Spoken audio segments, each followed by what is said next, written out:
Rozhodol som sa kandidovať na post primátora mesta Ružomberok.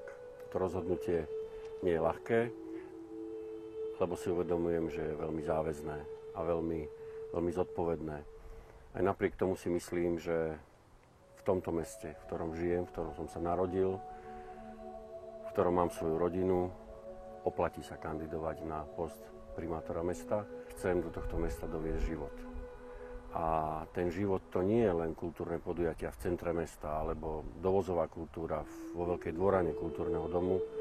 Ja pod týmto pojmom myslím aj život mladých ľudí, život podnikateľov, život seniorov, všetkých vekových skupín, ale aj spoločenských vrstiev tohto mesta. Ale samozrejme do toho života patrí aj oblasť zdravotníctva, sociálnych vecí. Do tohto života patrí oblasť výstavby. No a samozrejme do toho života patria všetky tie maličkosti, ktorými žijú, ale na druhej strane sa aj trápia obyvateľia tohto mesta, medzi ktorých samozrejme patrím aj ja.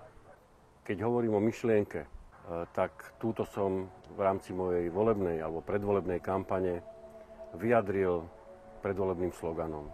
A ten predvolebný slogan znie Počúvajme spolu naše mesto.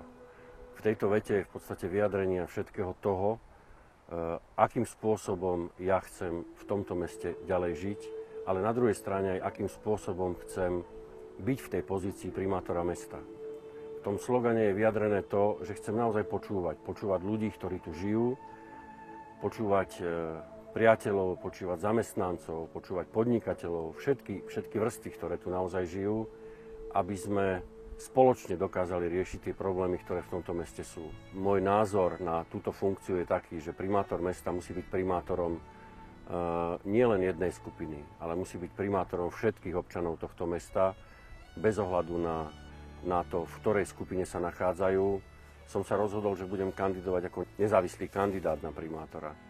Tá nezávislosť je vyjadrená v tom, že ja nie som člen žiadnej politickej strany, ale ani nemienim byť členom politickej strany. V každom prípade som závislý na ľuďoch, ktorí v tomto meste žijú, a to chcem byť závislý na tých ľuďoch.